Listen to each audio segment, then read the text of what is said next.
O Império Romano, no fim do século III, não parecia um edifício, parecia uma máquina velha, enorme, barulhenta, montada às pressas por gerações de homens armados. Uma máquina que rangia em todas as juntas, que cuspia fumaça pelas frestas, e que de tempos em tempos engolia o próprio operador.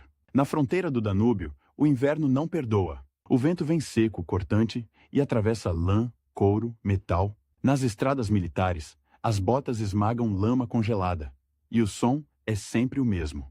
O estalo do gelo, o tinido das fivelas, o murmúrio de ordens curtas. Ali, onde o mapa de Roma encosta no mundo dos sármatas, dos godos, dos carpos, a política não é um debate no Senado. É logística, é disciplina, é saber quantos sacos de trigo chegam antes da neve fechar a passagem. É saber quantos homens desertam quando o soldo atrasa. É saber quantos oficiais sonham, em silêncio, com a púrpura. E é desse tipo de mundo, mais caserna do que fórum, mais marcha do que retórica, que sai Diocleciano. Ele nasce em 22 de dezembro de 244, na Dalmácia, uma costa de pedra e sal, recortada por enseadas, com montanhas ásperas logo atrás. A Dalmácia romana não é Roma. Não tem o brilho das colunas do Capitólio, nem o teatro das grandes famílias. Tem portos menores, vilas, campos pedregosos, gente acostumada a arrancar sustento do chão duro e do mar. A tradição antiga o coloca de origem humilde.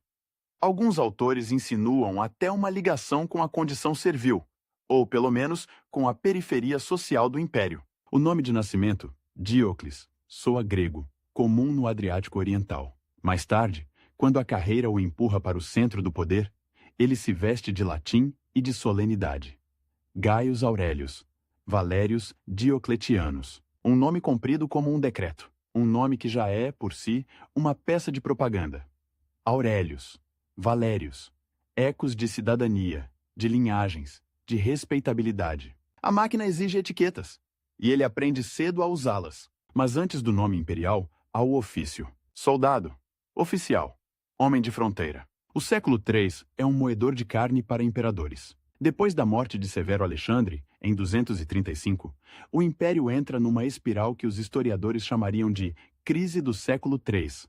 Usurpadores, surgindo como faíscas em palha seca, legiões proclamando seus comandantes, moedas perdendo valor, cidades se defendendo sozinhas, fronteiras pressionadas por povos que não são mais apenas bandos de saqueadores, mas confederações maiores, mais ousadas, mais experientes em lutar contra Roma. No Oriente, a Pérsia sassânida substitui os partas e aparece com outra energia, outra ambição, outra capacidade de humilhar um imperador romano em campo aberto. No Ocidente, o Reno e o Danúbio viram linhas de atrito permanente. E no meio disso tudo, a pergunta que ninguém consegue calar, mesmo sem formulá-la, é sempre a mesma. Quem manda de verdade quando o exército decide? Aureliano, o restitutor Orbis, tinha tentado colar o império de volta. Reconquistou o que se separara. Esmagou o império de Palmira. Trouxe de volta o chamado Império Gálico. Um homem de energia brutal, de decisões rápidas, e morreu assassinado em 275, vítima de conspiração interna. Probo, outro imperador soldado, outro restaurador, outro disciplinador, também cai em 282, morto por seus próprios homens. A máquina não aceita mãos firmes por muito tempo. Ela se vinga. É nesse ambiente que Diocles cresce profissionalmente. A carreira militar romana, naquele período, é o grande elevador social. Não é um elevador confortável. É um guincho de corda, rangendo, que pode arrebentar a qualquer momento. Mas sobe. E para um homem da Dalmácia, sem pedigree senatorial, subir é tudo. Ele aparece nas fontes como um oficial competente. E isso, no século III, significa algo muito específico. Alguém que sabe manter coesão quando o resto desmancha. Alguém que sabe punir sem hesitar e recompensar sem sentimentalismo. Alguém que entende que o soldado não luta por abstrações. Luta por soldo, por saque, por honra, por medo, por hábito. E que entende também que o império, naquele momento, é menos uma ideia e mais uma cadeia de suprimentos armada. Quando Caro, um general, vira imperador em 282, ele leva os filhos, Carino e Numeriano, para dentro do jogo dinástico. É uma tentativa de dar ao império algo que ele perdeu. Previsibilidade. Caro divide responsabilidades. Carino fica no Ocidente, Numeriano acompanha o pai no Oriente. A campanha contra os persas parece promissora. E então, Caro morre em 283, em circunstâncias que as fontes cercam de superstição. Raio, doença, acaso. Como se o próprio universo tivesse decidido que Roma não pode ter paz por muito tempo. Numeriano, jovem, educado, mais inclinado às letras do que à brutalidade, volta do Oriente com o exército. E aí a história escurece. Em 284, durante a marcha, Numeriano desaparece do convívio público. Dizem que está doente, que viaja numa liteira fechada. O exército segue. Dias passam. O cheiro começa a denunciar o que a política tenta esconder. Quando finalmente abrem a liteira, encontram o imperador morto. Um cadáver em decomposição, carregado como se ainda governasse. O responsável imediato, o prefeito do pretório Aper. Uma figura poderosa, o tipo de homem que controla acesso, ordens, dinheiro, e que pode, com uma assinatura, fazer um oficial existir ou desaparecer. É acusado de assassinato. E então vem a cena que marca o nascimento de Diocleciano como destino. O exército se reúne. Não é uma assembleia civil, é um círculo de homens armados, endurecidos por campanha, com olhos treinados para detectar fraqueza. Ali, a legitimidade não vem de genealogia, vem de presença. Diocles é proclamado Augusto, e diante das tropas, ele acusa Aper. Não apenas acusa, executa. Segundo a tradição, ele mesmo crava a espada no acusado. Um gesto teatral e funcional ao mesmo tempo. Teatro porque precisa ser visto, lembrado, repetido. Funcional, porque corta o nó de uma vez. Não haverá julgamento longo, não haverá espaço para facções. A máquina precisa de uma peça nova, e ela precisa encaixar agora. Esse momento é mais do que vingança por Numeriano. É uma declaração de método. A partir dali, Diocleciano não será o homem que hesita. Ele será o homem que fecha portas. Mas proclamar-se Augusto no Oriente não significa possuir o império. No Ocidente, Carino ainda vive, e Carino tem o que importa: tropas, experiência e a legitimidade de ser filho de Caro. Além disso, Carino não é um fantasma. Ele é um imperador ativo, com reputação controversa. As fontes, muitas delas hostis, o pintam como dissoluto, cruel, cercado de escândalos. Mas reputação, no fim, é matéria maleável. O que decide é a batalha. Em 285, os dois lados se encontram. A guerra civil, que Roma conhece como uma doença crônica, volta a se manifestar. E aqui, de novo, a máquina mostra seu padrão. Não é apenas estratégia, é lealdade pessoal. É quem confia em quem. É quem foi promovido por quem. É quem tem motivos para trair. Carino é derrotado e morto. Algumas versões falam em assassinato por um oficial descontente, talvez por vingança pessoal. Se isso é verdade, é ainda mais revelador. O império não cai apenas por golpes externos, mas por rachaduras internas, por ressentimentos, por ambições pequenas que detonam estruturas gigantes. Diocleciano, com a morte de Carino, torna-se imperador único. E por um instante, parece que a máquina encontrou um operador capaz de impor ritmo. Mas o que ele herda não é um trono, é um problema.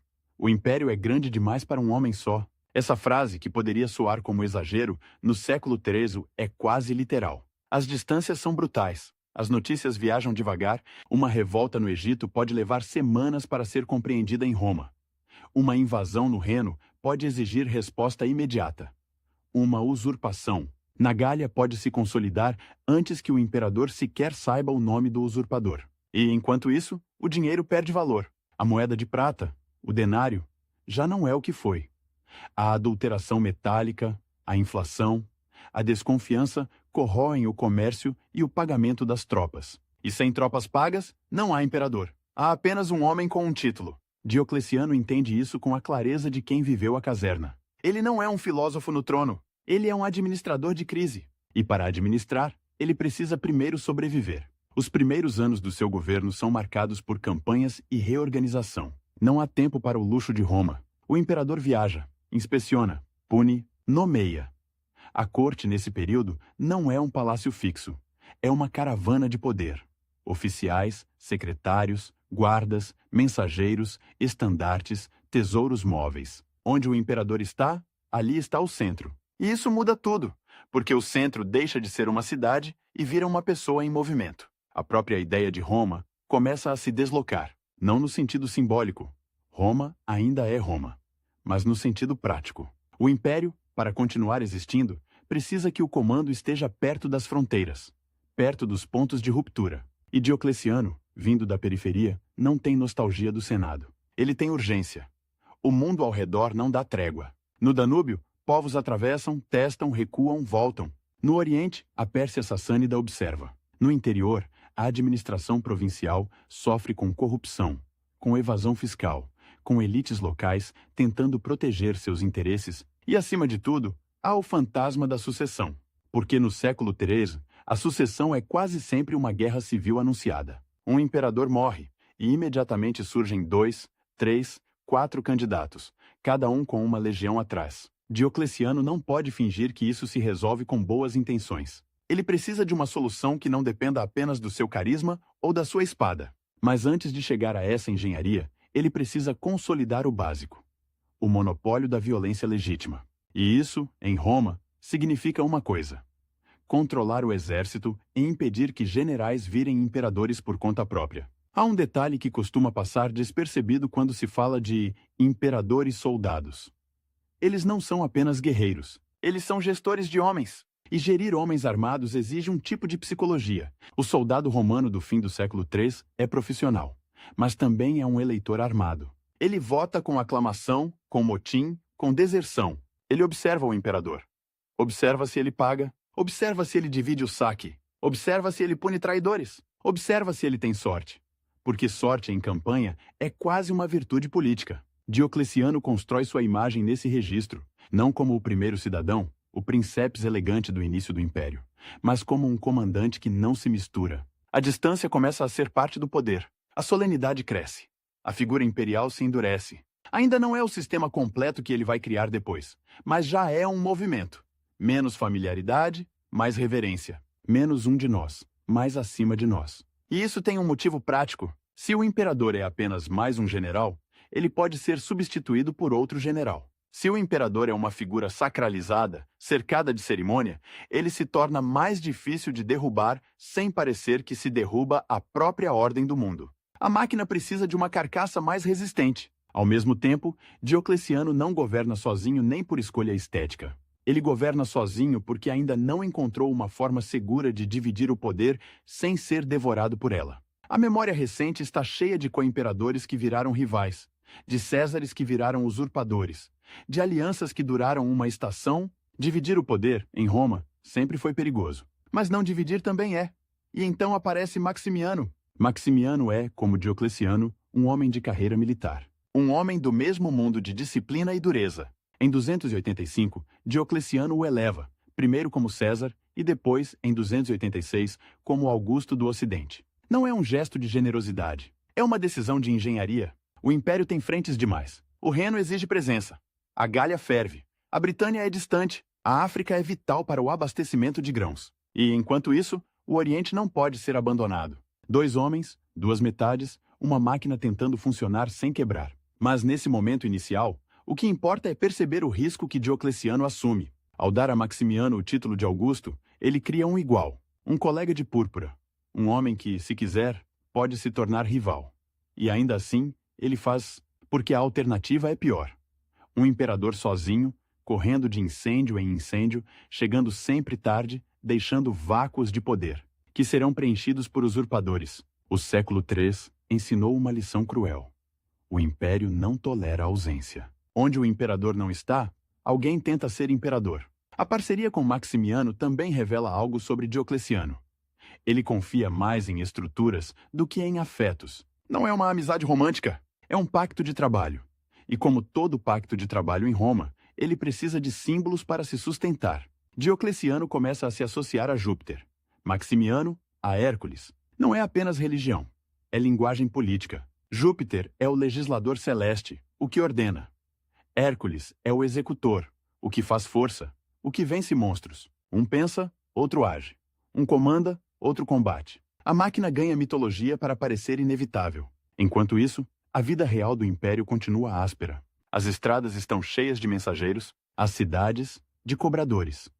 Os campos, de camponeses tentando sobreviver a impostos e requisições. O exército de homens que envelhecem cedo, a moeda, de metal cada vez mais desconfiável, e no topo, 2 imperadores tentando impedir que o sistema desabe por fadiga. Diocleciano, vindo da Dalmácia, sabe o que é periferia. E talvez por isso ele não se ilude com o centro. Roma, a cidade, ainda tem prestígio, mas já não é o painel de controle. O painel está onde estão as legiões, e as legiões estão nas bordas. Há uma cena imaginável, e não precisa ser inventada para ser verdadeira no espírito, de Diocleciano numa tenda, à luz tremida de lamparinas, com mapas de couro estendidos sobre uma mesa, ouvindo relatórios.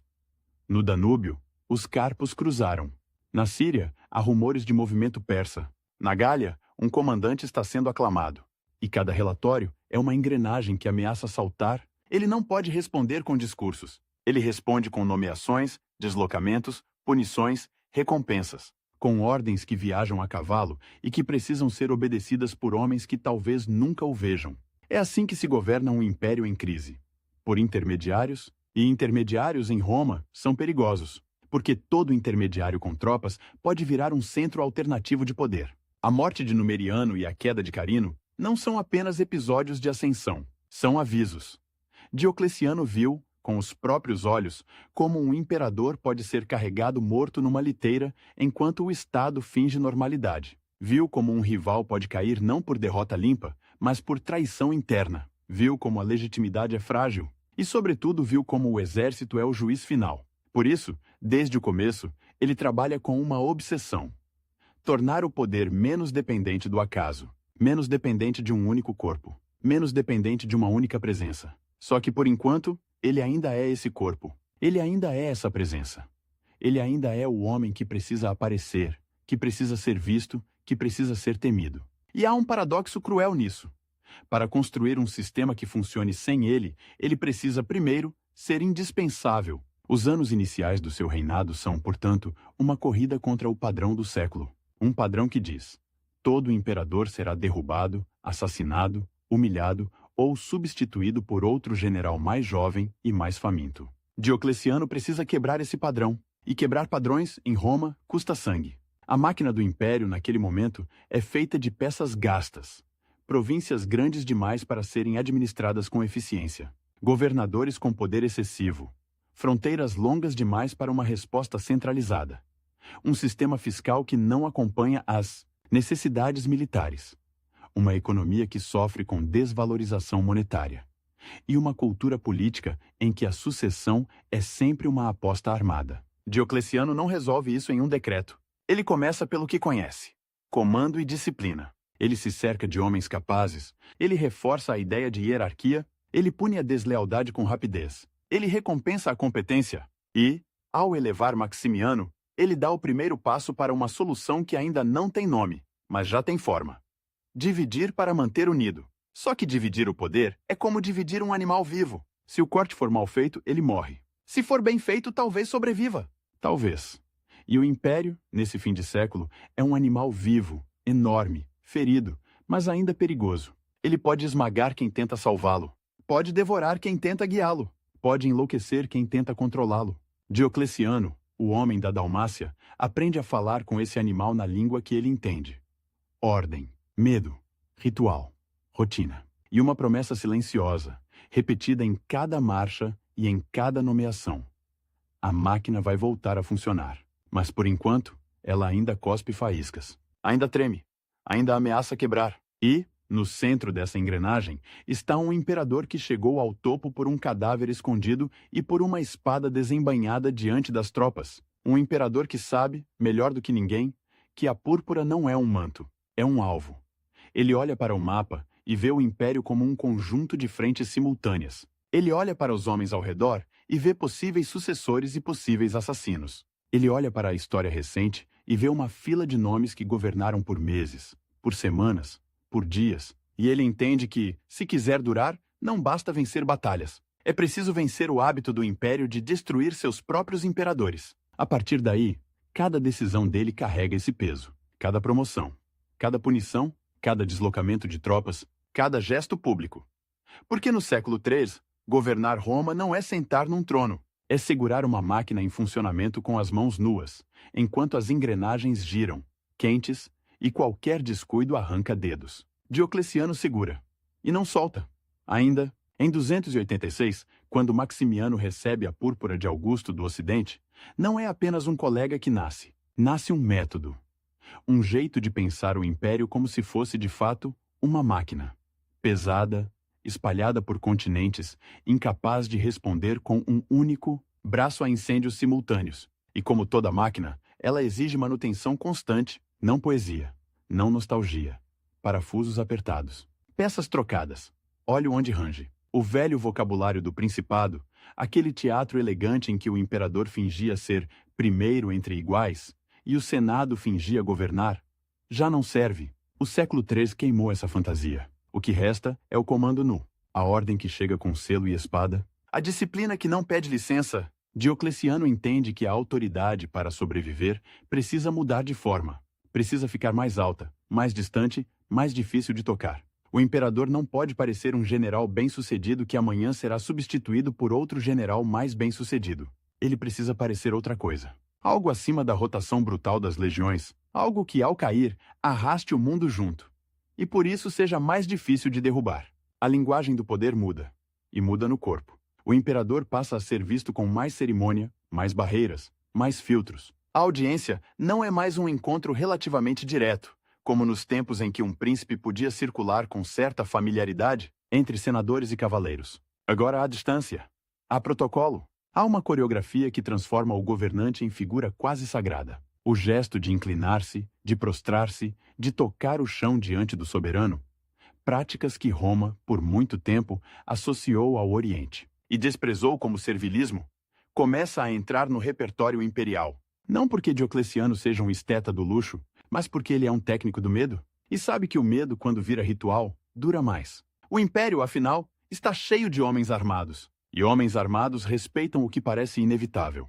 Maximiano, do outro lado, é o braço que bate. O Ocidente é um mosaico de problemas que não cabem em relatórios curtos. A Gália, com suas estradas e rios, é rica e inquieta. A Britânia é distante e sempre tentadora para aventureiros. A África é o celeiro que alimenta cidades. Mexer ali é mexer na fome. E no Reno, as confederações germânicas testam a fronteira como quem testa uma porta velha. Empurra hoje, empurra amanhã, até achar a tábua podre. E então, como se o mundo quisesse provar que a decisão de dividir o comando era inevitável, surge um caso exemplar. Caraúzio. Caraúzio é um homem do mar, um comandante encarregado de combater piratas e proteger a costa do Canal da Mancha. Um profissional, um especialista, e como tantos especialistas em tempos de crise, ele descobre que a especialidade dá poder, acusado de reter para si parte do saque recuperado, ou talvez apenas temendo cair em desgraça, ele faz o movimento clássico do século III. Antecipa a punição com a usurpação. Em 286, proclama-se imperador na Britânia e em parte do norte da Gália. Não é uma revolta camponesa. É uma operação com frota, com moedas, com propaganda. Ele cunha dinheiro com seu nome. Ele se apresenta como colega legítimo, não como bandido. Ele tenta entrar no clube pela porta arrombada. Para Diocleciano, isso é mais do que um problema regional. É um lembrete de que qualquer comandante com recursos próprios pode virar um centro alternativo. E é também um teste para Maximiano. O novo Augusto do Ocidente precisa mostrar que não é apenas um título. Precisa mostrar que consegue esmagar um rival sem pedir socorro constante ao Oriente. Maximiano tenta. Prepara uma expedição. O mar, porém, não obedece a decretos. A logística naval romana, naquele fim de século, não é a mesma do auge imperial. Tempestades, falhas, atrasos. A tentativa de reconquista não dá o resultado esperado. Caraúzio permanece. E permanece por anos, como uma farpa no corpo do império. Pequena no mapa, mas dolorosa no símbolo. Um imperador paralelo, cunhando moedas, distribuindo soldo, provando que a máquina ainda tem vazamentos. Diocleciano não entra em pânico. Ele faz o que faz melhor. Absorve o golpe e reorganiza. Se não dá para arrancar a farpa imediatamente, isola-se a infecção. Garante-se que o resto do corpo não apodreça. E, enquanto o Ocidente lida com o mar e com a insolência britânica, o Oriente não é um lugar de descanso. O Oriente é o tabuleiro onde Roma enfrenta um adversário que não é tribo, nem confederação improvisada, mas um estado com tradição imperial própria, a Pérsia Sassânida. Ali, a guerra não é apenas saque e retaliação. É prestígio, é fronteira. É quem manda na Mesopotâmia, na Armênia, nos corredores por onde passam caravanas e exércitos. Diocleciano sabe que não pode ser apenas um bombeiro, precisa ser um arquiteto. E a arquitetura, em Roma, começa pela administração. O mapa provincial herdado do Alto Império é grande demais, gordo demais, perigoso demais. Províncias enormes significam governadores com poder enorme. E governadores com poder enorme, em tempos de instabilidade, são candidatos naturais à púrpura. Um homem que controla uma província vasta controla impostos, tropas auxiliares, redes de patronagem local, controla sobretudo a sensação de que o centro está longe. E quando o centro está longe, a tentação de ser centro é irresistível. Diocleciano começa a fatiar. Divide províncias, multiplica unidades administrativas menores. Não é um capricho burocrático. É uma estratégia de segurança? Quanto menor a província, menor o potencial de um governador virar rei. Quanto mais subdividido o território, mais difícil coordenar uma usurpação ampla sem ser notado. A máquina ganha mais engrenagens pequenas, menos rodas gigantes que, se quebram, derrubam tudo. E não é só dividir, é criar camadas. Acima das províncias surgem agrupamentos maiores, dioceses, supervisionadas por funcionários que não são, em princípio, comandantes, militares locais com ambição de trono, mas administradores. E, acima disso, uma separação que vai se tornando cada vez mais clara. A separação entre a autoridade civil e a autoridade militar. No passado, um mesmo homem podia ser governador e comandante. Agora isso é visto como risco. O homem que arrecada e julga não deve ser o mesmo que comanda legiões. Porque se ele for os dois, ele tem tudo. E quem tem tudo, tenta tudo. Essa reforma não acontece como um estalo. Ela se espalha como uma rede sendo lançada. Em cada região, novos cargos, novos títulos, novos selos, mais papel, mais contabilidade, mais relatórios, mais olhos do centro sobre a periferia. E o centro, por sua vez, muda de lugar. Roma continua sendo Roma, mas o imperador não mora mais na ideia de Roma. Mora onde a máquina precisa dele. Diocleciano escolhe Nicomédia, na Bitínia, como base oriental. Não é uma escolha sentimental. Nicomédia está perto do Danúbio Oriental, perto da Anatólia, perto das rotas para a Síria e a Mesopotâmia. É um ponto de comando, um nó logístico, um lugar onde mensagens chegam e saem com rapidez relativa, onde se pode reunir tropas, despachar emissários, receber embaixadas, onde se pode, sobretudo, estar mais perto do inimigo persa sem abandonar completamente a Europa. Maximiano, no Ocidente, também se afasta de Roma. Milão, por exemplo, ganha importância como centro de comando.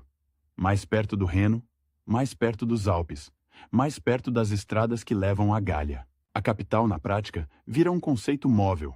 O império se governa de quartéis generais, e isso tem consequências na vida cotidiana do poder. A corte deixa de ser apenas um círculo de aristocratas e vira uma máquina administrativa ambulante, secretários, notários, mensageiros, guardas, intendentes, contadores. O imperador passa a depender de uma burocracia mais densa. E a burocracia, para funcionar, precisa de dinheiro previsível. Dinheiro.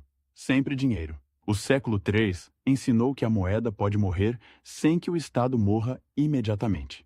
Mas o Estado fica febril, instável, violento. A adulteração do metal, a inflação, a desconfiança generalizada corroem o pagamento das tropas e a arrecadação. Se o soldado não confia na moeda, ele exige mais. Se o camponês não confia na moeda, ele esconde produção, troca em espécie, foge do fisco. Se o comerciante não confia na moeda, ele aumenta preços, recusa contratos, paralisa rotas. E no fim, a máquina emperra. Diocleciano tenta reancorar o sistema. Reformas monetárias aparecem como tentativa de restaurar padrões.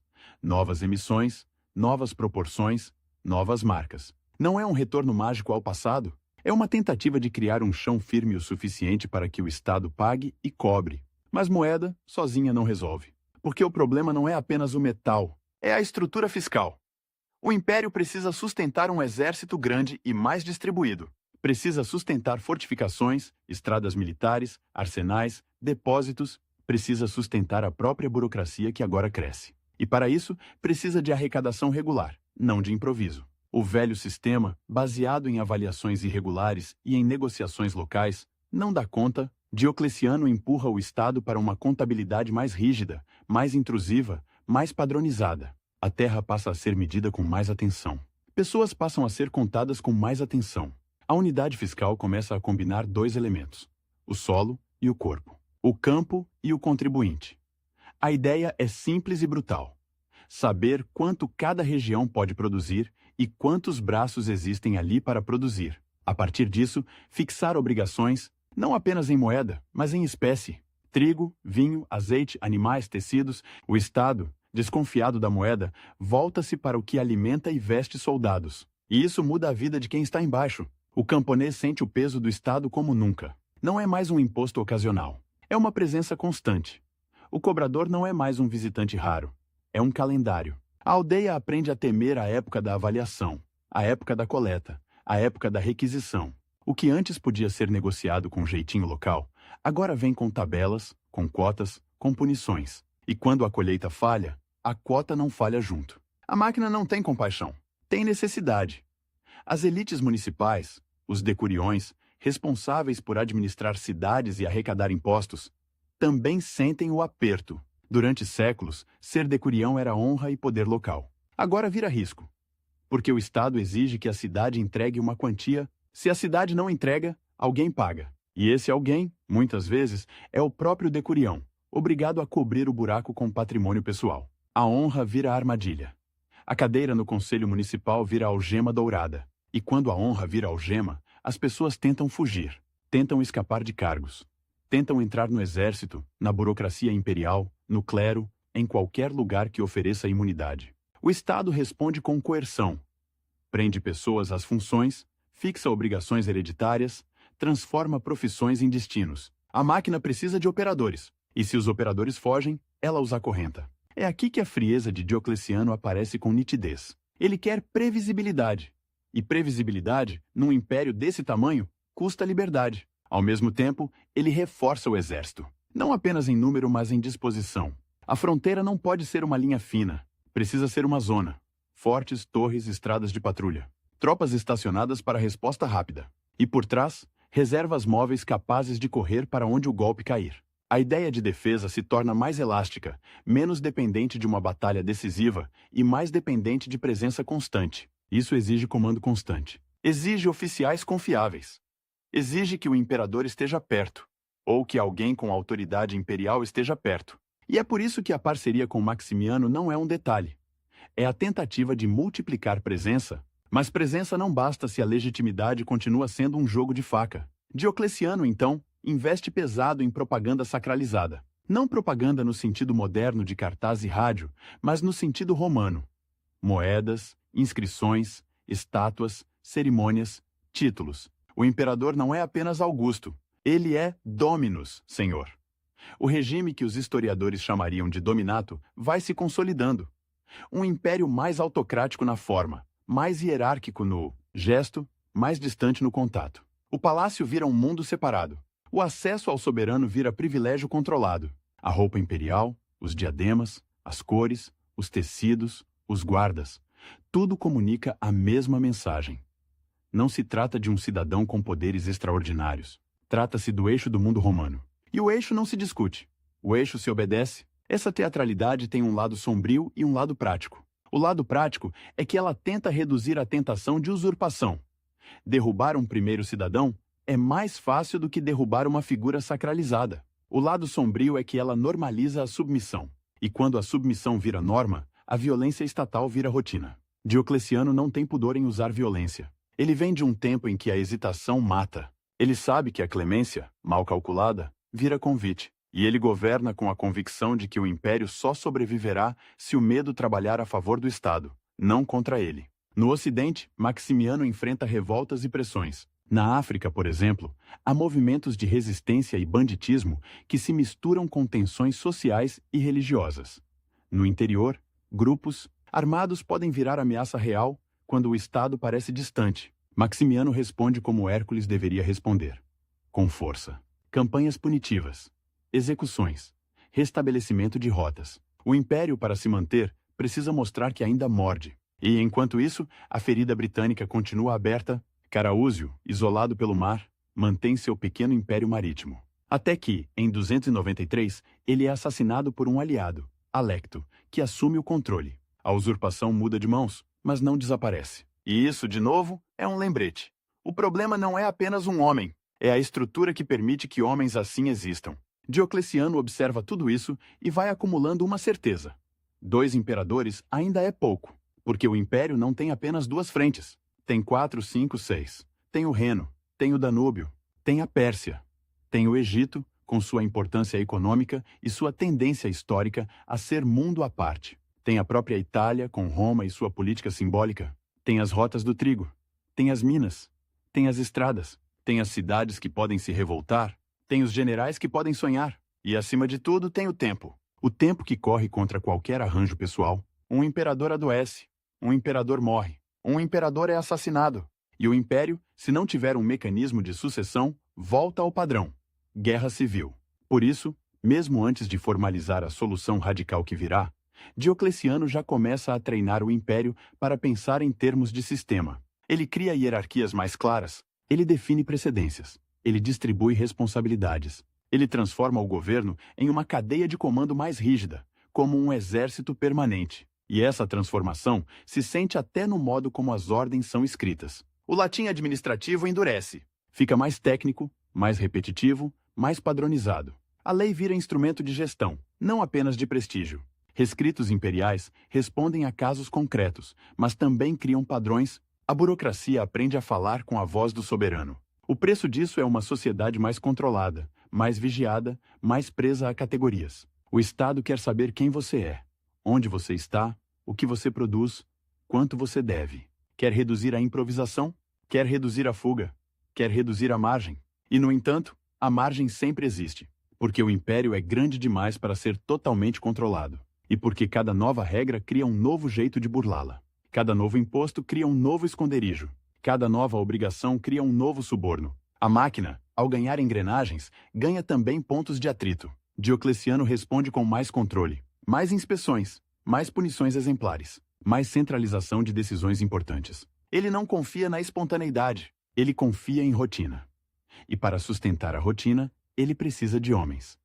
Muitos homens, não apenas soldados, mas funcionários, escribas, contadores, mensageiros, guardas, administradores. O Estado romano, que durante muito tempo se orgulhou de governar com uma estrutura relativamente leve para o tamanho do mundo que dominava, começa a engrossar. A leveza era luxo de tempos estáveis. Agora, estabilidade exige peso. Esse peso cai sobre as províncias, cai sobre as cidades, cai sobre o campo.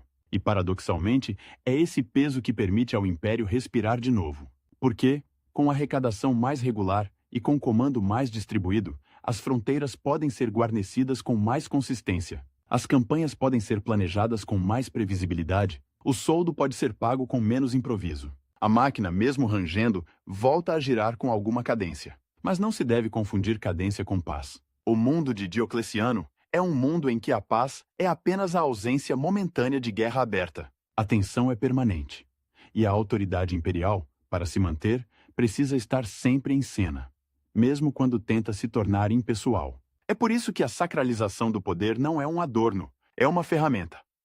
O imperador agora é cercado por símbolos que lembram a todos que ele não é substituível como um comandante qualquer, que ele é o ponto de convergência de juramentos, impostos, leis, vitórias, que ele é o rosto da máquina. E, ao mesmo tempo, Diocleciano sabe que rosto demais é fraqueza, porque um rosto envelhece, um rosto adoece, um rosto morre. A máquina precisa de continuidade. A parceria com Maximiano, então, vai se tornando algo mais do que divisão geográfica. Vai se tornando um laboratório, um ensaio de como o poder pode ser compartilhado sem se destruir, um ensaio de como dois homens podem governar sem que um precise matar o outro para garantir o futuro. Eles se apresentam como complementares, Júpiter e Hércules, o legislador e o executor, o cérebro e o braço. É propaganda, sim, mas propaganda que tenta resolver um problema real. Como convencer o império de que 2 Augustos não significam 2 guerras civis? E por alguns anos funciona. Funciona o suficiente para que Diocleciano faça o que nenhum imperador do século III conseguiu fazer por muito tempo: planejar. Planejar significa olhar para além da próxima campanha. Significa mexer em estruturas que não dão glória imediata. Dividir províncias não rende triunfo. Criar cargos não rende aclamação. Reformar impostos não rende amor. Pelo contrário, rende ódio, rende resistência, rende murmúrio, mas rende algo mais importante: capacidade de sustentar o Estado. E Diocleciano, que não veio de Roma e não deve nada ao charme do Senado, prefere ser temido e eficiente a ser amado e frágil. A máquina do império, sob suas mãos, começa a parecer menos um monstro desgovernado e mais um mecanismo com um manual de instruções. Ainda perigoso, ainda capaz de esmagar dedos, mas com peças nomeadas, com funções definidas, com rotinas estabelecidas, só que toda máquina, quando começa a funcionar melhor, revela um novo tipo de problema. Ela passa a exigir um operador que entenda o sistema inteiro, e esse operador, por enquanto, é Diocleciano. Ele está em Nicomédia, cercado por mapas, relatórios, selos, mensageiros que entram e saem como sangue em artérias. Ele recebe notícias do Reno, do Danúbio, do Mar Britânico, do deserto sírio. Ele decide promoções, deslocamentos, punições. Ele mantém Maximiano no Ocidente como peça essencial. Ele reforça a distância sagrada do trono. Ele aperta o fisco. Ele reorganiza províncias. Ele alimenta o exército. E, no fundo, ele vai construindo algo que ainda não foi anunciado ao mundo, mas já está sendo preparado como se prepara uma grande reforma. Com pequenos passos que somados mudam tudo. Porque 2 Augustos já não bastam para um império que aprendeu a se partir em 3, 4, 5 pedaços. Porque a sucessão continua sendo um abismo. Porque a máquina, para não devorar o operador, precisa de operadores substituíveis. E é aí que a disciplina quase mecânica de Diocleciano mostra sua face mais estranha.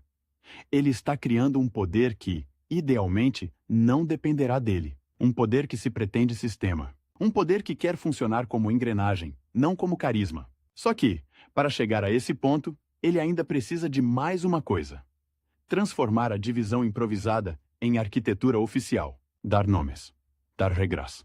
Dar herdeiros. E, quando esse passo vier, o império inteiro vai sentir como se alguém tivesse aberto a carcaça da máquina e rearranjado as peças por dentro.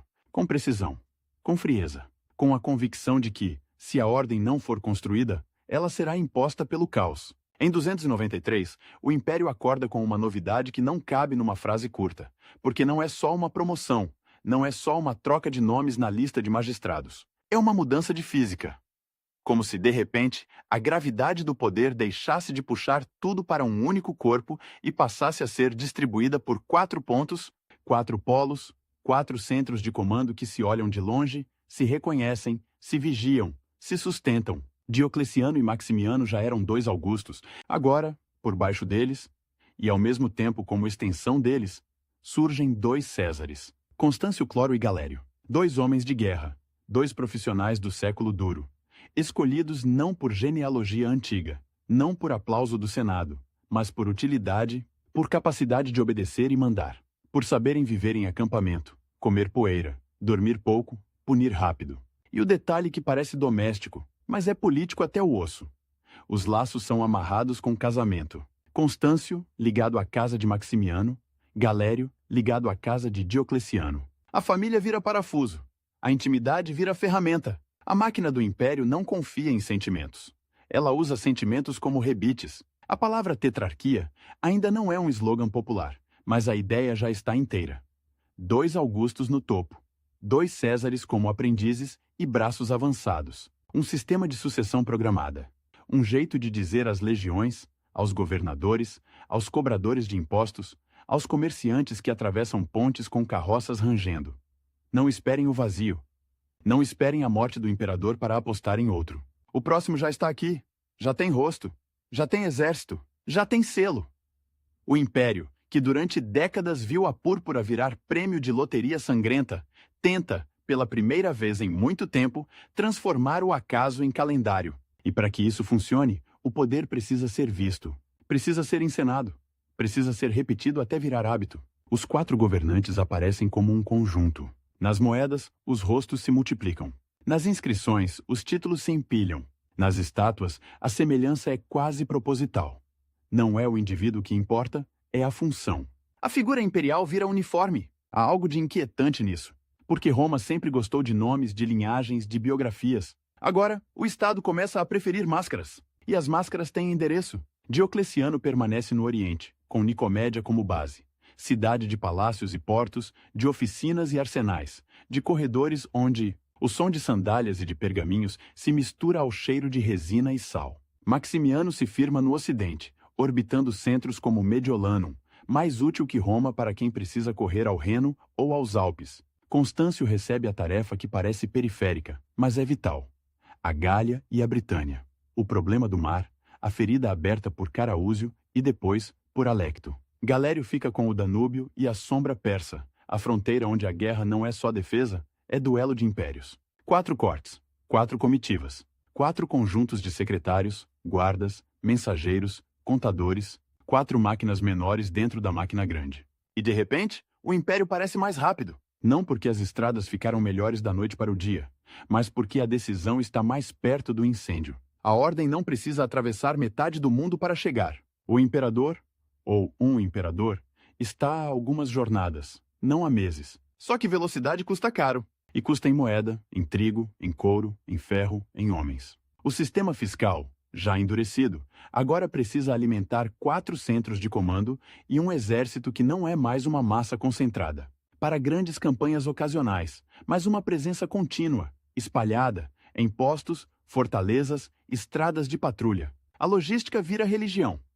Depósitos de grão, fábricas de armas, oficinas de armaduras, estábulos, tudo isso precisa funcionar como relógio. E relógios, quando falham, não pedem desculpas. Param. A tetrarquia, portanto, não é só política. É administração em estado puro. É contabilidade com espada. Constâncio, no Ocidente, recebe uma missão que tem gosto de humilhação antiga. Recuperar a Britânia. Não é apenas uma ilha. É um símbolo, um usurpador que cunha moedas e paga soldados do outro lado do canal. É uma propaganda viva de que o império pode ser recortado e, se pode ser recortado uma vez, pode ser recortado de novo. O primeiro passo é o continente. A costa da Gália, os portos, as rotas. Em 293, Constâncio toma Bononia, Boulogne. E com isso corta uma artéria. A usurpação britânica, que depende do mar, sente o aperto, o Canal da Mancha, que para Roma sempre foi uma estrada líquida, vira muro. Alecto, que herdou o trono improvisado de Caraúzio por assassinato, tenta segurar. Mas o tempo da improvisação está acabando. A máquina tetrárquica não tem pressa teatral. Ela tem persistência. Ela fecha portas, controla portos, sufoca lentamente. E então vem o golpe decisivo, em 296. Uma operação anfíbia que exige coordenação, coragem e sorte. Porque o mar continua sendo o único general que não obedece. Constâncio organiza a invasão. Seu prefeito do pretório, Asclepiodoto, atravessa com parte das forças a neblina, a confusão, há navios que se perdem, há desembarques que não saem como no plano. Mas a disciplina faz o que a sorte não garante. Mantém a coesão, Alecto é derrotado e morto. Londinium, Londres, é retomada. E há um detalhe que os panegíricos adoram, porque é cinematográfico antes do cinema. Enquanto Constâncio ainda está chegando, uma tropa de francos e outros mercenários, aliados do usurpador, tenta saquear a cidade. São caçados e mortos nas ruas. A reconquista não é só bandeira. É limpeza. É o Estado voltando com faca na mão. Moedas voltam a circular com rostos legítimos. A Britânia volta a ser província, não reino de marinheiros. E, no imaginário romano, isso importa quase tanto quanto a arrecadação, porque o império vive de sinais. E um sinal desses diz: a máquina alcança até a ilha. Enquanto isso, no Oriente, o tabuleiro é mais pesado. A Pérsia Sassânida não é um bando de saqueadores. É um império com rei dos reis, com corte, com exército, com orgulho. E no fim do século III, esse orgulho tem nome: Narseu. A Armênia e a Mesopotâmia são as peças centrais. Quem controla a Armênia controla uma porta de montanhas, um corredor de influência, um amortecedor entre dois mundos. Quem controla a Mesopotâmia controla rios, cidades antigas, rotas de comércio, campos férteis. E para Roma, perder ali não é só perder território. É perder prestígio. É admitir que o Oriente tem um senhor alternativo. Galério, o César de Diocleciano, é lançado nesse fogo. Ele não é um diplomata de salão. É um homem de fronteira, acostumado ao Danúbio, ao frio, à dureza. E no começo, ele aprende uma lição amarga. A Pérsia pode vencer. Em 297, numa campanha inicial, Galério sofre um revés. As fontes falam de derrota perto de Carras, lugar carregado de memória romana. Desde o desastre de Crasso séculos antes, a humilhação é dupla, militar e simbólica. Carras é um fantasma. Perder ali é como acordar um morto. Diocleciano, que não tolera falhas quando o sistema está sendo testado, reage com severidade. A tradição posterior pinta uma cena quase teatral. Galério, repreendido, caminhando a pé diante do carro imperial. Mesmo que a coreografia exata seja exagero, o espírito é verdadeiro. A tetrarquia não é coleguismo, é hierarquia, é disciplina. O César aprende que não é príncipe mimado, é peça substituível. E então vem a correção, reforços, planejamento, escolha melhor do terreno. Em 298, Galério volta, agora com mais tropas e com estratégia que evita o campo aberto onde a cavalaria persa brilha. Ele entra pela Armênia, pelas montanhas, onde a mobilidade persa perde vantagem e onde a surpresa pode ser arma. A batalha decisiva, ou a sequência de choques, termina com vitória romana. O acampamento persa é tomado, a família de Narseu cai nas mãos de Roma. Isso, para um império de honra, é golpe no coração. Não é só perder soldados, é perder a casa, é perder o rosto. O tratado que se segue é favorável a Roma. Territórios além do Tigre, influência reforçada na Armênia, e um rearranjo de fronteiras que dá a Diocleciano algo precioso. Tempo. Tempo para consolidar. Tempo para que a máquina continue a ser montada sem que o Oriente exploda. E repare no padrão. A tetrarquia funciona quando é guerra e administração, quando é fronteira e logística, quando é disciplina. O problema é que o império não é só fronteira. É também mercado, é também cidade, é também fome e preço. No começo do século IV, a economia romana ainda carrega cicatrizes do século III. A moeda foi corroída por décadas de desvalorização e adulteração. A confiança é frágil, e quando a confiança é frágil, o preço vira animal selvagem. Corre, morde, dispara sem aviso. O Estado, que precisa comprar e requisitar em escala gigantesca, sente isso como dor física. Se o preço do trigo sobe, sobe o custo de alimentar tropas. Se o preço do couro sobe, sobe o custo de equipar. Se o preço do transporte sobe, a distância vira inimiga. E quando o Estado tenta impor requisições, o mercado responde com escassez artificial, com especulação, com esconderijos. Diocleciano, o técnico, tenta fazer o que técnicos fazem quando veem um sistema fora de controle.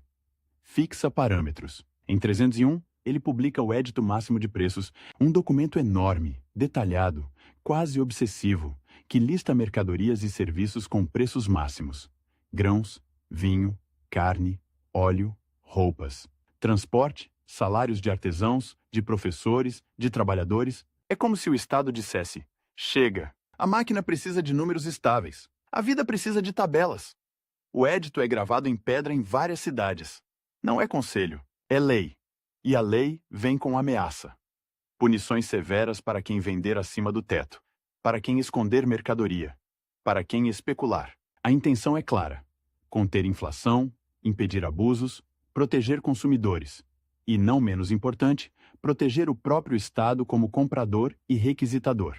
Mas a realidade é mais teimosa que a pedra. Quando o preço máximo fica abaixo do preço que o mercado aceita, a mercadoria some, vai para o mercado negro, vai para o armazém escondido, vai para a troca direta. O édito, em muitos lugares, vira motivo de medo e de cinismo. E medo e cinismo são combustíveis para a violência. Denúncias, punições exemplares, execuções que tentam ensinar a economia a obedecer. O resultado, ao que tudo indica, é desigual. Em alguns lugares, pode ter funcionado por um tempo. Em outros, pode ter piorado a escassez. O que importa, no retrato de Diocleciano, é o gesto.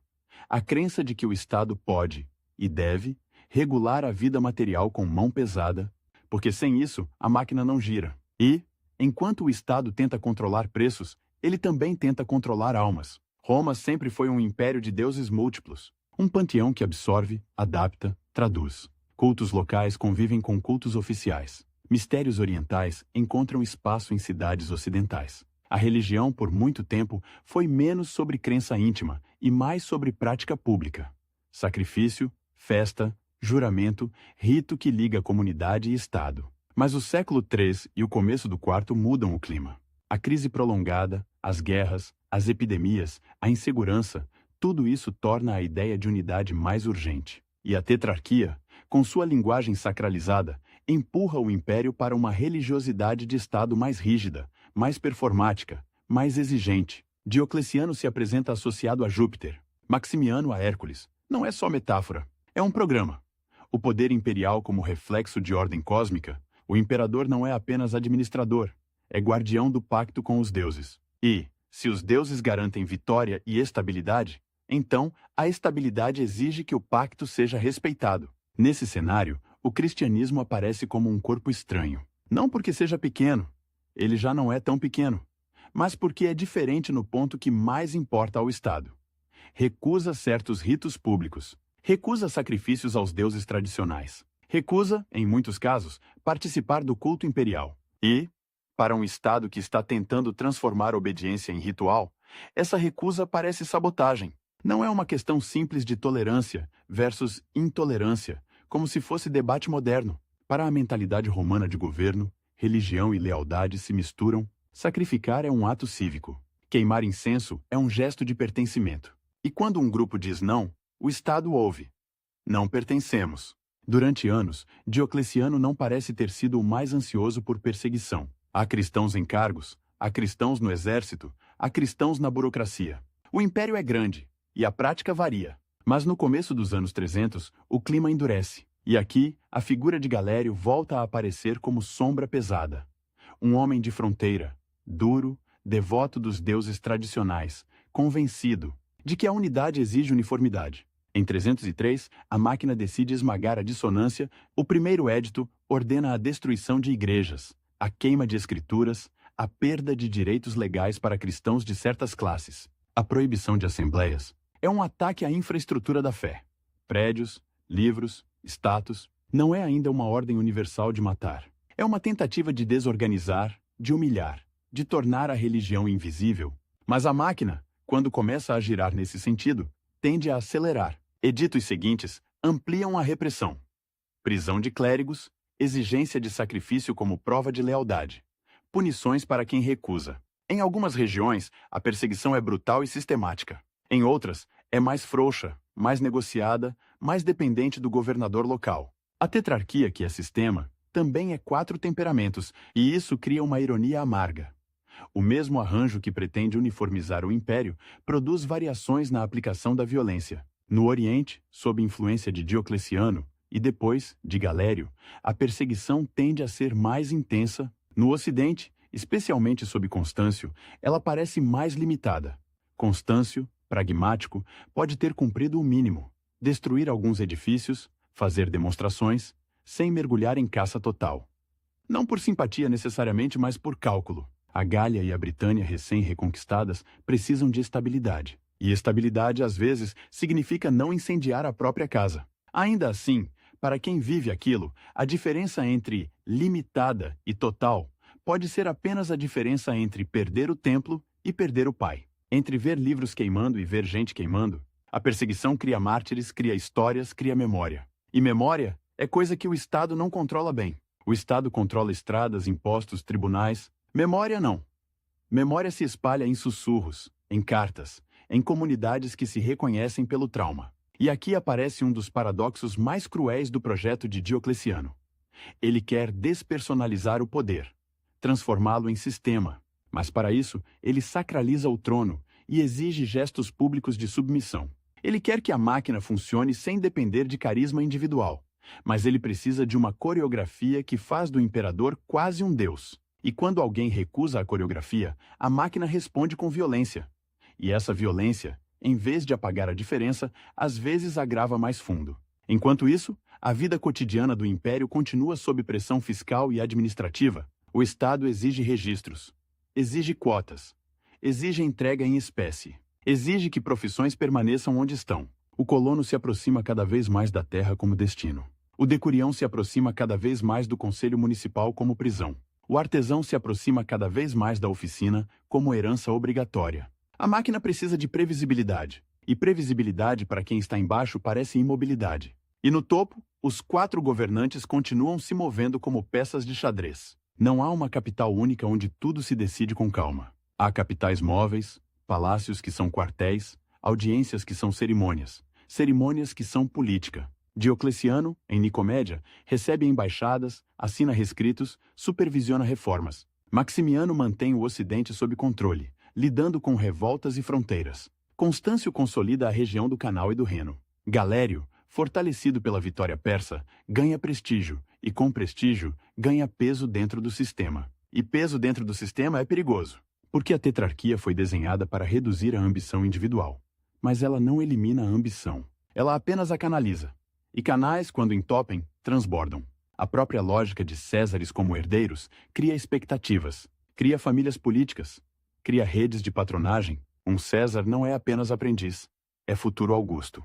E quem está ao redor dele? Oficiais, administradores, clientes, começa a apostar nesse futuro. Começa a construir carreira em torno dele. Começa a desejar que ele suba logo, que o velho saia, que a máquina avance para a próxima engrenagem. E, ao mesmo tempo, há um detalhe humano que nenhum sistema consegue apagar. Os imperadores envelhecem. A saúde falha. O corpo cobra. Diocleciano, que sempre pareceu feito de disciplina, começa a mostrar sinais de desgaste no início dos anos 300. Não é um homem jovem. Ele carrega décadas de campanha, de tensão, de noites mal dormidas, de decisões que matam, e o corpo, mesmo de um Augusto sacralizado, é carne. A tetrarquia, portanto, vive numa corrida silenciosa. Precisa consolidar a sucessão antes que a biologia imponha sua própria sucessão. Precisa treinar o império a aceitar a troca programada de governantes. Precisa fazer com que a abdicação, ideia quase impensável para a tradição romana, pareça natural, quase administrativa. E para isso, a máquina precisa continuar funcionando sem falhas visíveis. Precisa de vitórias. Precisa de fronteiras seguras. Precisa de arrecadação. Precisa de ordem. É por isso que o édito de preços, mesmo que falho, faz sentido dentro do projeto. É tentativa de controlar o imprevisível. É por isso que a perseguição, mesmo que moralmente repulsiva e politicamente arriscada, faz sentido dentro do projeto. É tentativa de uniformizar o que escapa ao ritual estatal. É por isso que a divisão do poder em 4 faz sentido. É tentativa de estar em todo lugar ao mesmo tempo. A máquina do império, sob Diocleciano, não é uma metáfora bonita. É uma realidade de ferro, pergaminho e grão. Uma realidade que exige que cada peça cumpra sua função e que pune quando a peça range. Mas máquinas têm um problema. Elas não gostam de improviso. E o mundo romano, apesar de toda a disciplina, é feito de improvisos humanos. Constâncio tem um filho, Constantino, que cresce entre quartéis e palácios, aprendendo a linguagem do poder. Maximiano tem um filho, Maxêncio, que também observa, também espera. Galério tem seus próprios protegidos, seus próprios planos. E Diocleciano, ao tentar apagar a hereditariedade e impor uma sucessão por mérito e escolha, está mexendo num instinto antigo. O instinto de que o poder deve ficar na família, de que o sangue dá direito, de que o filho é continuação do pai. A tetrarquia tenta substituir sangue por função, mas o sangue não desaparece. Ele apenas fica em silêncio, acumulando pressão, e por enquanto, o sistema ainda parece sólido. A Britânia foi recuperada. A Pérsia foi contida. O Danúbio e o Reno são vigiados. O Estado arrecada com mais regularidade. A corte imperial, com seus rituais, impõe distância e medo. O século XIII, com seus usurpadores em série, parece mais longe. Só que a estabilidade tem um preço que não aparece em moedas nem em tratados. Ela depende de que todos aceitem a coreografia. Depende de que os 4 governantes permaneçam alinhados. Depende de que os Césares esperem sua vez. Depende de que os filhos dos Augustos aceitem não ser nada. Depende de que o exército, acostumado a aclamar quem paga e vence, aceite um calendário imposto de cima. Depende, em última instância, de que a máquina seja mais forte que os homens. E é nesse ponto que a história começa a ficar perigosa de novo.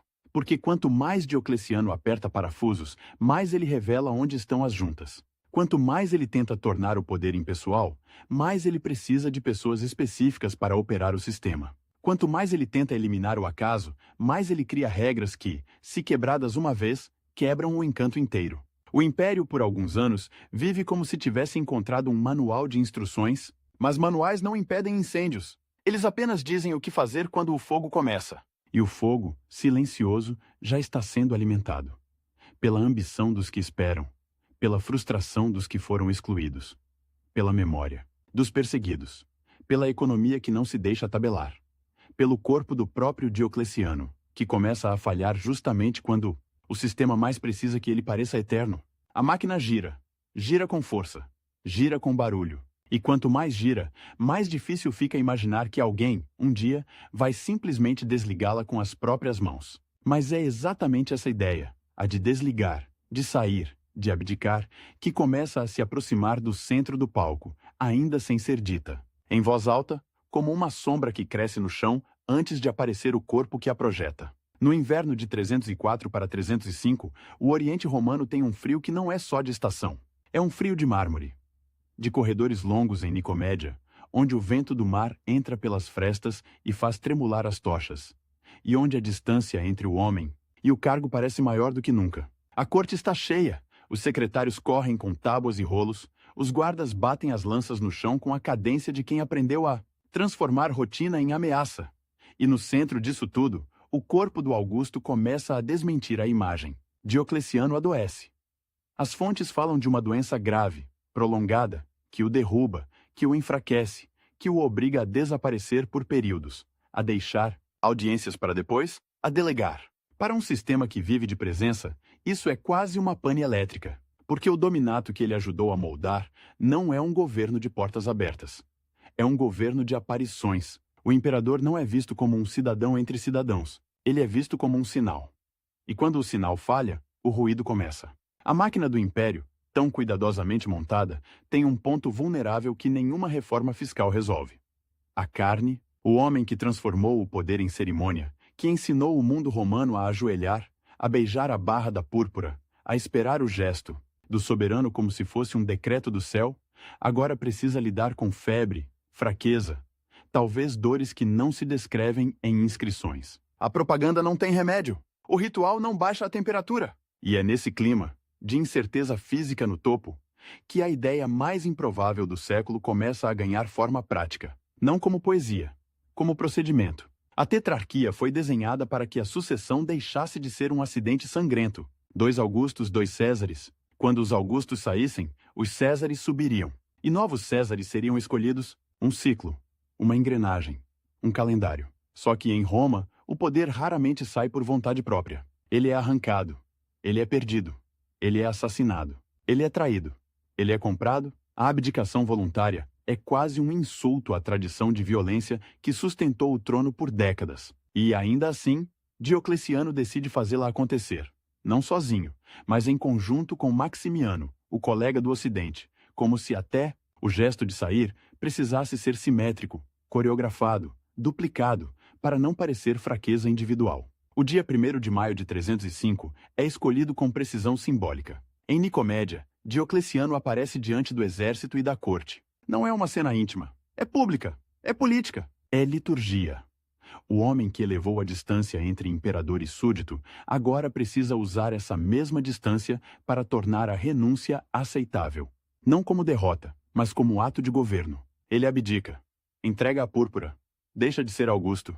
No mesmo dia, no Ocidente, Maximiano faz o mesmo. Em Mediolanum, ou em algum centro do seu circuito imperial, ele também renuncia. 2 homens que dominaram o mundo romano por quase 20 anos, que atravessaram crises, revoltas, fronteiras, agora saem do palco, como se estivessem cumprindo uma cláusula de contrato. E a máquina, por um instante, parece funcionar exatamente como foi desenhada. Constâncio Cloro, o César do Ocidente, sobe a Augusto. Galério, o César do Oriente, sobe a Augusto. Até aqui, o manual está sendo seguido.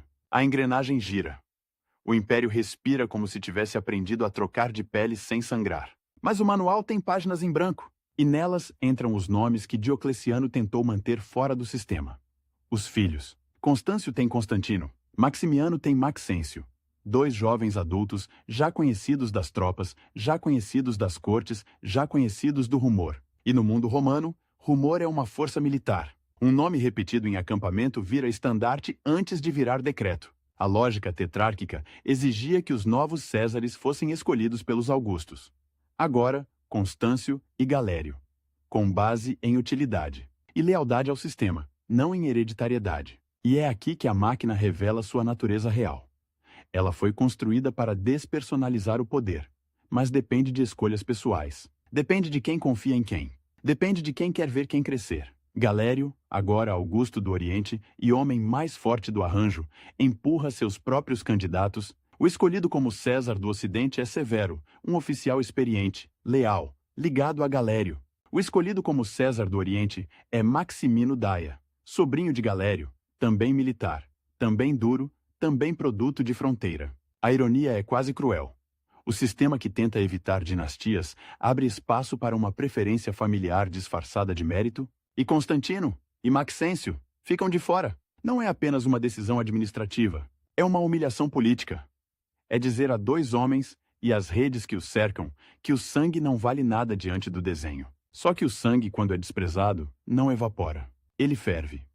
Diocleciano, ao abdicar, acredita ou quer acreditar, que a máquina agora pode andar sozinha, que ele cumpriu o papel de engenheiro e pode se retirar, que o sistema, uma vez instalado, vai impor sua lógica aos homens. É uma fé quase técnica, uma fé de administrador que olha para um edifício e pensa: está de pé, agora aguenta.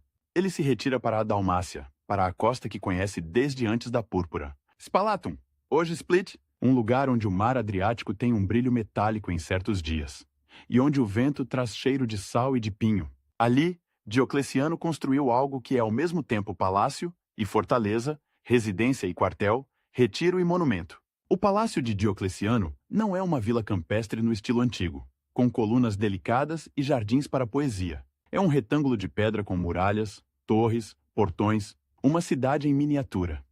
Dentro, há peristilos, há templos, há mausoléu. Porque mesmo o homem que abdica, não abdica da ideia de eternidade. Há corredores que lembram caserna. Há uma organização que parece dizer: até o descanso precisa de disciplina. E então, vem a imagem que atravessa os séculos como uma anedota, mas que carrega uma verdade psicológica. O ex-imperador cultivando repolhos. Repolhos, não rosas. Não vinhas raras. Não um jardim de luxo para impressionar visitantes. Repolhos, essa planta teimosa, de folhas grossas, que exige cuidado constante, mas não exige aplauso. Uma agricultura de controle, uma rotina de mãos na terra, um mundo onde o resultado depende de água, sol, praga, paciência, e não de legiões, éditos, cerimônias. A tradição posterior, especialmente em autores como Lactâncio, gosta de pintar a abdicação como punição divina, como queda, como vergonha. Outros a tratam como sabedoria. Mas olhando para o projeto de Diocleciano, a retirada tem uma lógica interna. Ele tentou transformar o império numa máquina. E máquinas, em teoria, não precisam do inventor depois de montadas. O inventor pode ir embora. Pode, enfim, descansar. Só que o império não é uma máquina de bronze. É uma máquina de homens. E homens não obedecem a diagramas quando sentem que foram excluídos do futuro. Em 306, a primeira rachadura vira fenda. Constâncio Cloro, o novo Augusto do Ocidente, está na Britânia, em campanha contra Pictos ou em operações de fronteira.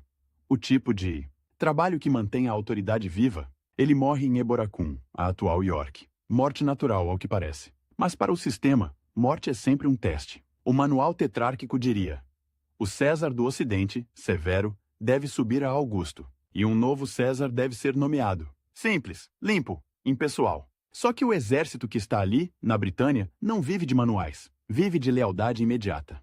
Vive de memória de campanha. Vive de carisma. Vive de quem está presente. E Constantino está presente. Ele passou tempo na corte oriental, sob Diocleciano e Galério, quase como refém de luxo. Quase como garantia de que Constâncio permaneceria leal. Aprendeu a linguagem do poder por dentro, viu a máquina. Viu como se escolhe um César. Viu como se pune, viu como se encena.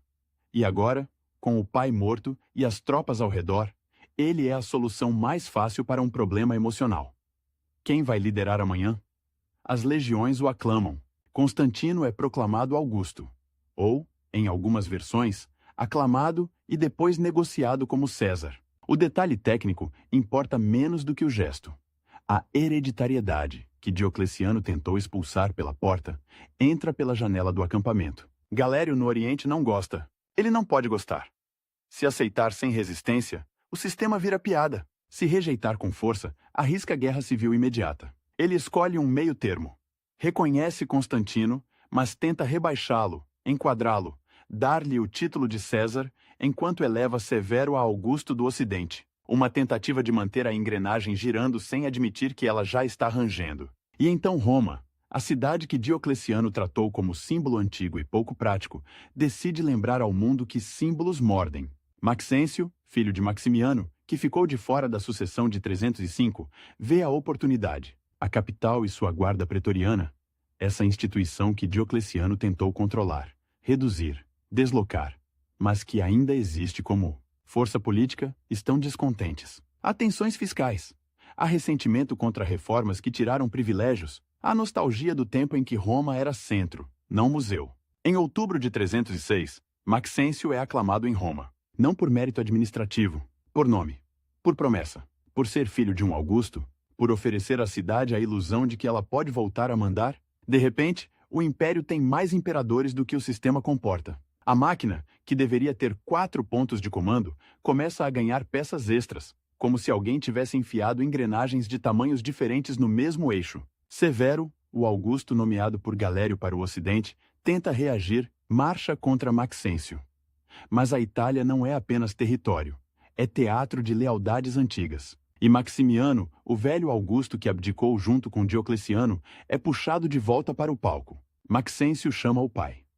Maximiano retorna, reassume a púrpura, como se a abdicação de 305 pudesse ser desfeita como um erro de contabilidade. A presença de Maximiano é dinamite. Ele tem prestígio, tem memória de comando e, mais importante, tem a capacidade de falar com soldados que ainda o lembram como chefe real, não como nome em moeda. Severo encontra um problema que nenhum plano resolve.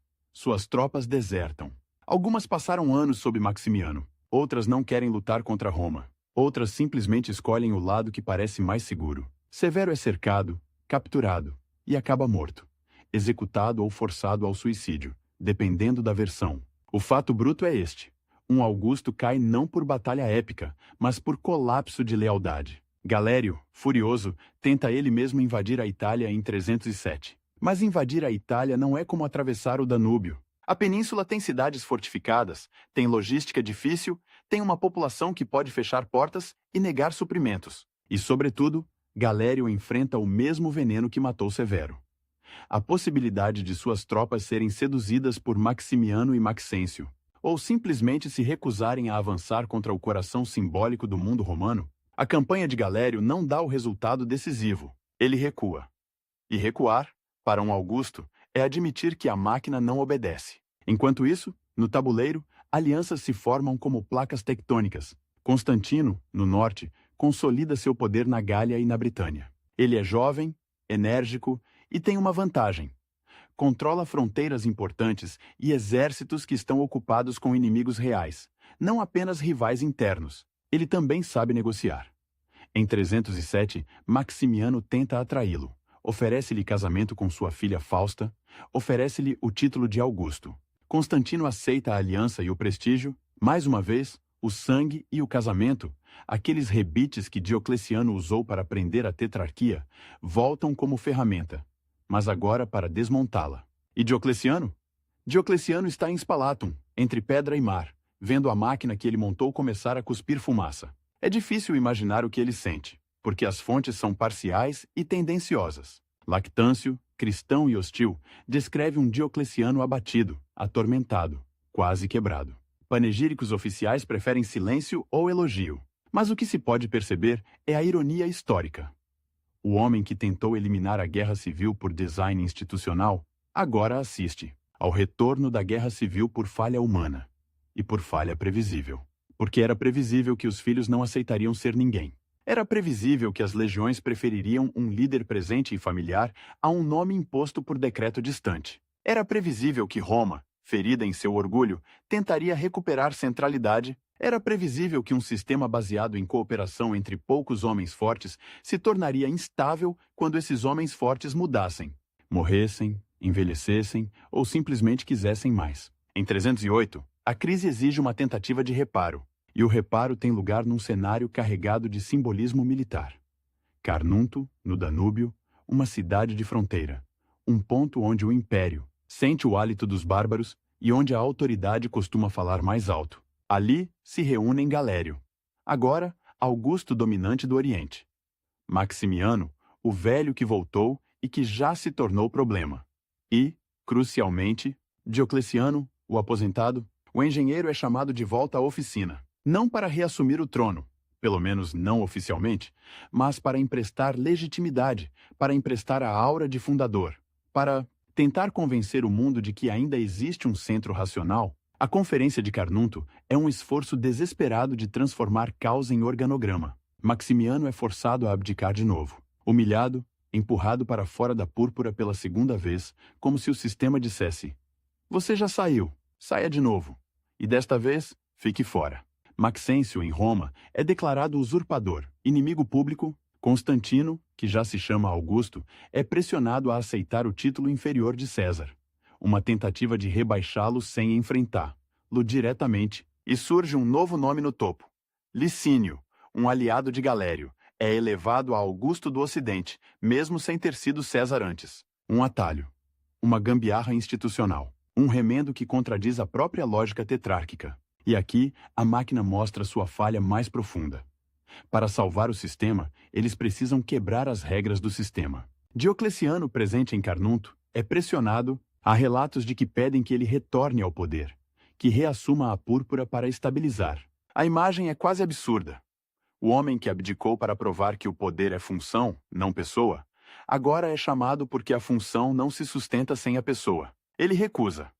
A recusa é o gesto mais radical de toda a sua vida política. Mais radical do que criar a tetrarquia. Mais radical do que reformar impostos. Mais radical do que impor éditos. Porque, ao recusar, ele afirma que a abdicação não foi teatro, foi decisão, foi ponto final. E é aqui que entra, com força de lenda, a frase do repolho. Quando tentam convencê-lo a voltar, ele teria dito algo como: se vocês vissem os repolhos que plantei com minhas próprias mãos, não me pediriam para retornar. Pode ser embelezamento, pode ser frase lapidada por tradição, mas ela funciona porque revela uma verdade. Diocleciano encontrou no cultivo um tipo de controle que o império nunca lhe deu. No jardim, a ordem é pequena, é limitada, é concreta. Você rega, você poda, você espera. Você vê o resultado. No império, a ordem é uma abstração que exige violência constante para se manter. Você decreta, você pune, você reorganiza. E ainda assim, um general distante pode ser aclamado por soldados cansados e tudo desaba. O repolho, nesse sentido, é a antipúrpura, é a antiscerimônia. É a antimoeda, é a anti-guerra civil. Mas a recusa de Diocleciano não salva o sistema. Ela apenas confirma que o fundador não vai ser o muleta eterna. E sem muleta, a tetrarquia manca. Depois de Carnunto, o império está oficialmente reorganizado, mas na prática está mais fragmentado. Galério continua no Oriente, doente e cada vez mais pressionado. Licínio, recém-elevado, precisa construir autoridade do nada. Constantino, no Ocidente Norte, é forte demais para ser tratado como subordinado. Maximino Daia, no Oriente, quer mais do que o título que tem.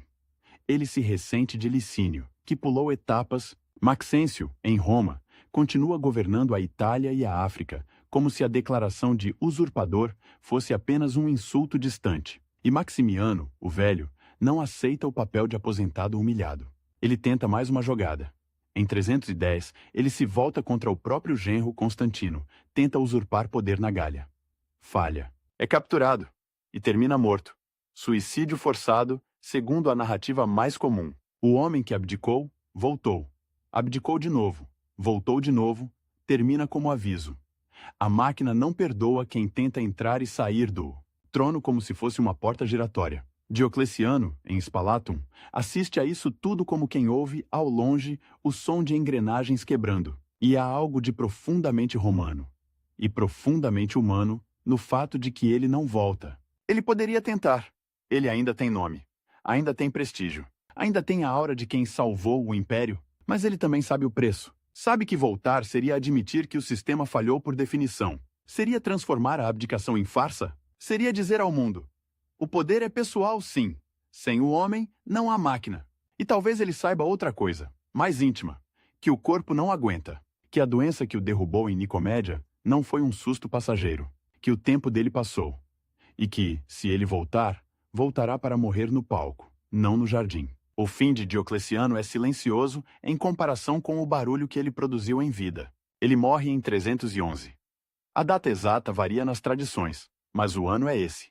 E o contexto é carregado de ironia histórica, porque 311 é também o ano em que Galério, o mesmo Galério que empurrou a perseguição e que se tornou o eixo duro do sistema após 305, publica um édito de tolerância aos cristãos, um recuo, um reconhecimento de que a tentativa de esmagar a fé não funcionou, que a máquina, quando tenta controlar tudo, preços, profissões, sucessão, ritos, encontra limites, e que esses limites cobram preço em estabilidade. Diocleciano não vive para ver o desfecho final das guerras civis que vão culminar na ascensão de Constantino como único senhor do mundo romano. Mas ele vive o suficiente para ver o seu projeto se desfazer. E isso é, talvez, a punição mais precisa para um homem que acreditou em sistemas. Ver que o sistema não sobrevive ao teste mais simples, o teste do desejo humano. Ainda assim, reduzir Diocleciano a um fracasso seria fácil demais. Ele encerrou a fase mais aguda da crise do século III, ele reorganizou províncias, fortaleceu fronteiras, estabilizou a administração, redefiniu a linguagem do poder. Ele fez o império voltar a funcionar quando parecia condenado a ser devorado por usurpadores e invasões. A máquina que ele montou não era ilusão. Ela girou, girou forte. Girou por tempo suficiente para mudar o século.